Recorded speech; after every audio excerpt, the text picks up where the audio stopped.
We've all heard of concussions, but what are they? And how do you know if you've had one? A concussion is what we call it when you injure your brain from a blow to the head. And that can happen from a fall or a car accident or an explosion or any sort of collision with something. Anything that can cause a force to be transmitted to the head can cause a concussion. The two most familiar sources of concussion are the military and contact sports, but they're not the only ones.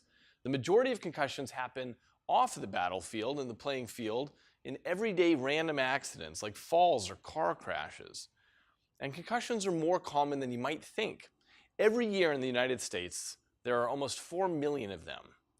So let's look into these in more depth. When you injure the brain, that's called a traumatic brain injury, which we abbreviate as a TBI. There are different levels of seriousness of brain injury. At the worst, it's called a severe TBI. The next level is called a moderate, and then there's mild TBI. A mild TBI is what we call a concussion. Sometimes a concussion causes a brief loss of consciousness, but most commonly it doesn't. This is why some people don't even realize they've been concussed. What happens to the brain in a concussion? Imagine you're a football player and you've had a head-on collision with another player. When your skull comes to a sudden stop, your brain keeps moving. It collides into the skull with so much force that it contracts and expands, and that causes shearing of cells in the brain. Imagine that your skull is like a jar and your brain is like jello inside of it. Hitting the wall of the jar is what causes the trauma. That's an injury to the brain, and so it's known as a traumatic brain injury. The cells inside your brain make up networks of electrical circuits. When there's injury, these circuits are disrupted and they don't function normally. In the case of a severe head injury, the symptoms tend to be clear. There's confusion and dizziness, vomiting, balance problems. But in the more common case of a mild TBI or concussion, the signs can be subtle, sometimes to the point of being invisible.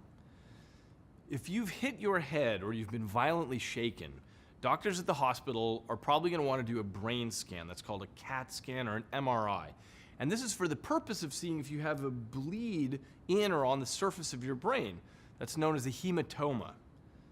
If there is bleeding, it's very dangerous because the blood will end up pushing on the brain and compressing it.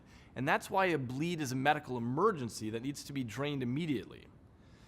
But the thing to be aware of is that the large majority of concussions don't result in a bleed, and so the brain scan ends up not being useful for telling you if you have a concussion in about 90% of cases.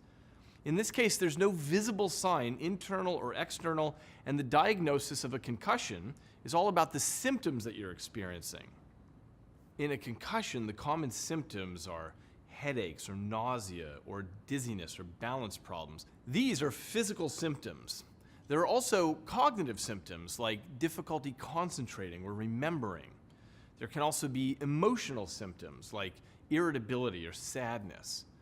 Concussions can also disrupt the brain's maintenance functions. So a person can have sleep disturbances or changes in appetite or energy levels. When a head injury is serious, the symptoms are clear, and recognizing that you've had an injury is easy. But the difficult issue is that the symptoms of a concussion can be subtle, and they can vary between people. So a person with a concussion is likely to have some of these symptoms, but not all. Also, the symptoms might not occur immediately after the injury, but instead will show up an hour or a day later. Now, what do you do if you've had a concussion? In the next videos, I'll be telling you about testing and treatment options and what to expect in the recovery, and how to be smart in terms of safety.